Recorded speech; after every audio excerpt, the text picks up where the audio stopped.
porque dele, por ele e para ele são todas as coisas. A ele, pois, a glória, desde agora e para todo sempre. Maranata, ora vem, Senhor Jesus. Meus irmãos, meus amigos, a palavra de hoje, nós queremos estar tratando sobre os juízos de Deus.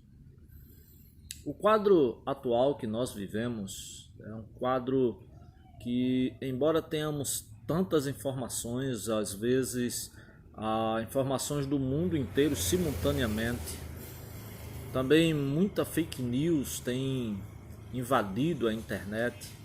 Nós estamos vivendo um momento de obscuridade de informações. Às vezes a gente tem dificuldade de acreditar neste ou naquele veículo de comunicação, a dificuldade de acreditar neste ou naquele líder que apresentam aí as suas razões e decisões procurando minimizar os problemas. Mas estamos diante de uma peste sorrateira que se alastra pelo mundo inteiro, chamada Covid-19, aonde colocou o mundo de ponta cabeça.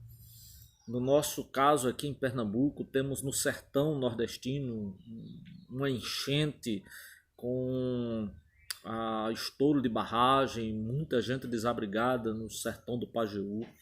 Nós temos no continente africano, por exemplo, pelo menos 10 países assolados com uma praga de gafanhotos que chega a percorrer 150 quilômetros por dia. Uma das nuvens com 2.400 quilômetros quadrados de gafanhotos e que estão correndo o mundo numa velocidade tremenda. A gente está diante de um colapso da economia mundial, sobretudo para nós brasileiros, vivendo enclausurados e impedidos de trabalhar. Vivemos um momento em que não sabemos até quando a nossa economia vai aguentar, e isso é um risco iminente. Por outro lado, nós temos a igreja sem poder apresentar os seus cultos. Num momento a gente tem o presidente dando um decreto mostrando a igreja como serviço essencial, e no mesmo dia ou horas depois nós encontramos um ministro do Supremo, um juiz federal, dando uma liminar contrária a esta essencialidade da igreja, proibindo a igreja de poder realizar seus cultos. Embora a igreja esteja impedida de realizar seus cultos, não está com isso impedida de trabalhar, de evangelizar, de buscar o Senhor. Mas a gente encontra uma outra realidade no meio dessa clausura toda, que é as famílias dentro de casa gastando tempo com a internet. De repente, pai num cômodo da casa, mãe no outro cômodo, os filhos, cada um espalhado num cômodo da casa, cada um no seu próprio universo, buscando a programação que lhe interessa, com o smartphone na mão.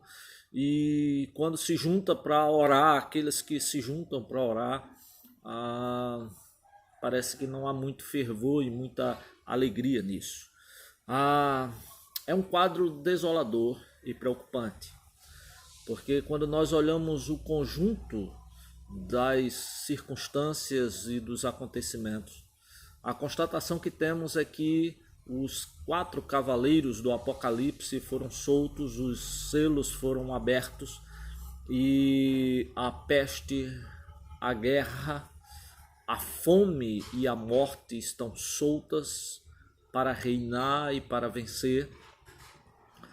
Quando nós olhamos para profetas como Jeremias, Amós, Ezequiel, o que nós percebemos é que Deus veio punir a terra. Espada, fome, bestas feras, peste, gafanhoto, são juízos de Deus para punir o pecado. E às vezes a gente clama por misericórdia, às vezes a gente clama pela compaixão de Deus, e às vezes nós clamamos para que o Senhor cesse logo esse negócio, porque sabemos que todos nós seremos atingidos por isso, mas nós não podemos fechar os olhos nem calar a boca para uma realidade. As pessoas têm trocado a verdade de Deus por ídolos, as pessoas têm trocado a justiça pela corrupção, as pessoas têm trocado a santidade do casamento, do matrimônio, a pureza do matrimônio pela promiscuidade sexual. As pessoas têm desonrado, filho desonrando pais e mães, e pais e mães desonrando seus filhos. São tantas e tantas coisas acontecendo ao mesmo tempo. E Deus, ele não terá o culpado por inocente. O Deus de amor, que enviou o seu único filho para resgatar a humanidade, é o mesmo Deus que continua efetuando juízo na terra. É o mesmo Deus que julga o pecado e que não tem o pecador por inocente. Ele diz: eu castigo e repreendo a todos quanto amo. Isso não é uma questão do Antigo Testamento. O Deus da Bíblia é o Deus do Antigo Testamento e do Novo Testamento. O Deus que é amor continua sendo justiça.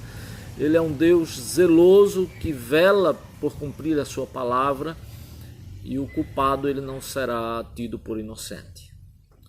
Nós estamos dentro desse contexto, e quando olhamos para as Escrituras, nós encontramos Deus dizendo em 2 Crônicas, no capítulo 7, versículo 13, versículo 14, que se ele enviar a peste, se ele enviar a seca, se ele enviar os gafanhotos, se ele enviar a espada, se ele enviar a guerra, se ele enviar a morte, a pestilência, se esses juízos vierem sobre a terra, mas se as pessoas se arrependerem, se as pessoas se humilharem, se as pessoas orarem, se as pessoas buscarem a face do Senhor e se converter dos seus maus caminhos, então ele ouve do céu, perdoa o pecado e sara a terra. Acabou. É tempo de rasgar os nossos corações diante do Senhor. É tempo de colocar por terra todo o orgulho, toda a altivez de espírito e toda a ignorância religiosa e toda a arrogância incrédula, e se render ao Deus vivo, que nunca perdeu o controle de nada.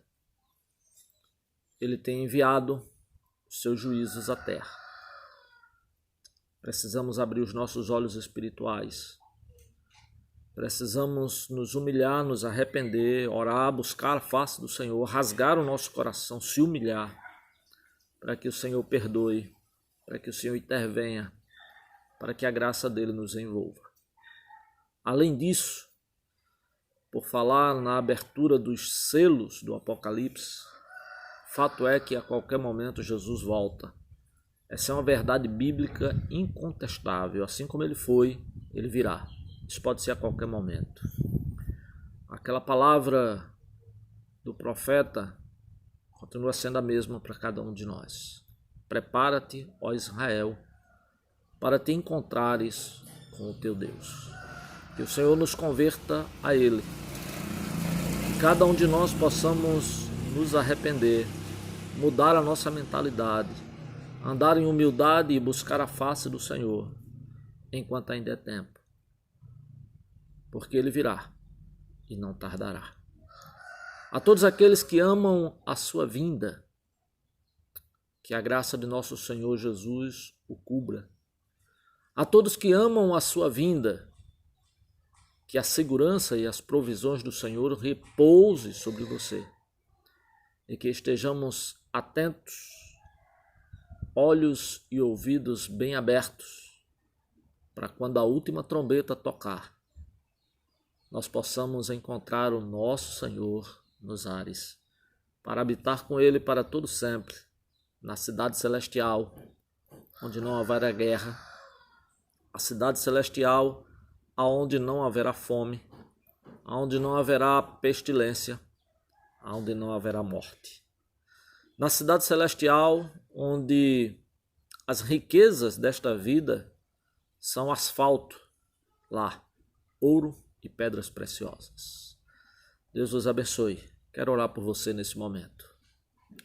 Papai querido, me coloco como intercessor do meu irmão que está do outro lado. E peço perdão por mim, pela tua igreja, pela minha cidade, pela minha família. E peço perdão, Senhor, pelas muitas vezes que, consciente ou inconsciente, ou fizemos o que o Senhor diz para não fazer, ou não fizemos o que o Senhor manda fazer. Clamamos perdão. Pedimos, Senhor, que o Teu Espírito Santo aguce em nós essa consciência de pecado, de justiça e de juízo, para que nos arrependamos e nos convertamos ao Senhor. E que a razão do nosso viver seja a busca permanente pelo Senhor e pelos seus propósitos. Pai, seja feita a Tua vontade aqui na terra como é no céu. E que a cada dia, a cada instante estejamos preparados para o arrebatamento da igreja, que é fato. E nós, Senhor, pedimos que este momento seja um momento em que a Tua palavra encontre guarida nos corações. E seja um momento, Senhor, em que de fato nós possamos estar humilhados diante de Ti. E que o Senhor ouça dos céus, perdoe os nossos pecados, repreenda toda essa pandemia e todas essas pragas e sare a nossa terra. Nós oramos, papai, no nome de Jesus. Amém. Maranata, ora vem, Senhor Jesus.